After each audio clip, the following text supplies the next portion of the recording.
तो आज हम इसी पर चर्चा करेंगे। तमाम अहम मेहमान यहाँ पर मेरे साथ जुड़ चुके हैं। अश्विनी शाही मेरे साथ हैं, प्रवक्ता बीजेपी के तौर पर।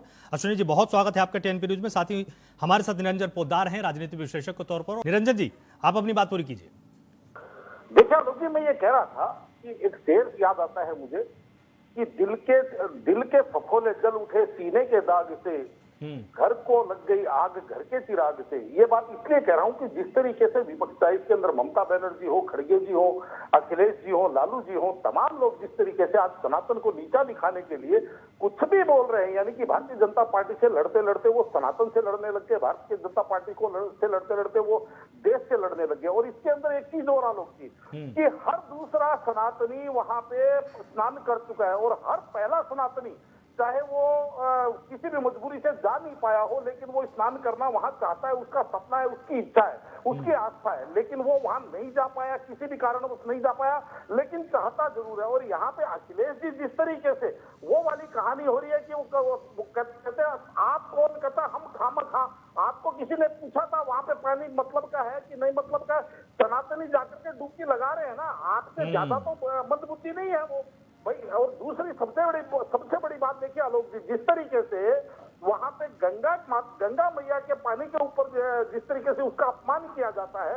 एक चीज आपको मैं बताऊं, हम तो बचपन से एक चीज देखते हुए आए हैं कि जब एक लोटे पानी के अंदर हमारे माता पिता, हमारे बुजुर्ग एक लोटे पानी में 4 बूंद गंगा जल की डाल करके पूरे लोटे को गंगा जल के रूप में इस्तेमाल करते हैं, यानी कि 4 बूंदों ने पूरे लोटे के पानी को पवित्र कर दिया।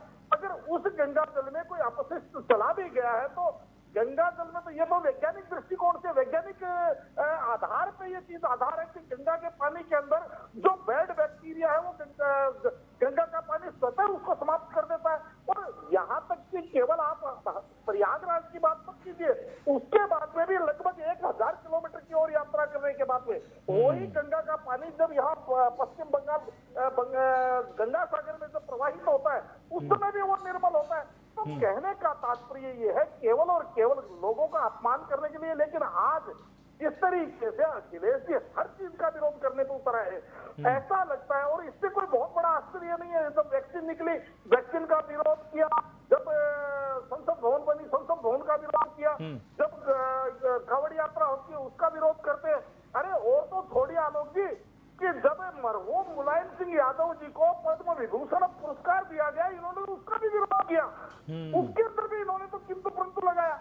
तो कहने का तात्पर्य यह है कि आज की तारीख में ये जो इस प्रकार की राजनीति है, जनता इसको कतई पसंद नहीं करती। दिल्ली का चुनाव परिणाम इस चीज का घोतक है, क्योंकि जिस तरीके से दिल्ली के अंदर आम आदमी पार्टी इसी प्रकार की कुर्ता खींचने वाली या नकारात्मक राजनीति का जिस तरीके से प्रदर्शन कर रही थी, कहीं ना कहीं जनता ने उसको इसलिए नकार दिया। क्योंकि देखिए आलोक की सीधी सी बात है, आप विपक्ष में है, अगर आप सकारात्मक विपक्ष की भूमिका निभाते हैं, जनता को वो आपकी बात कहीं ना कहीं चिपकती है, तो मेरे हिसाब से आपकी राजनीति भी आगे बढ़ेगी और देश का विकास भी होगा। लेकिन अगर आप केवल विरोध की राजनीति करेंगे कि हमें तो किसी भी चीज का विरोध ही करना है, तो मुझे नहीं लगता कि कहीं भी आप इसको केवल और केवल एक ही शब्द मैं दे सकता हूँ, ये रोंदू और भोंदू वाली राजनीति अभी अगर आपको सूट कर रही है तो चलते रहने दीजिए। बहुत बहुत शुक्रिया आप सभी मेहमानों का मेरे साथ इस चर्चा में जुड़ने के लिए।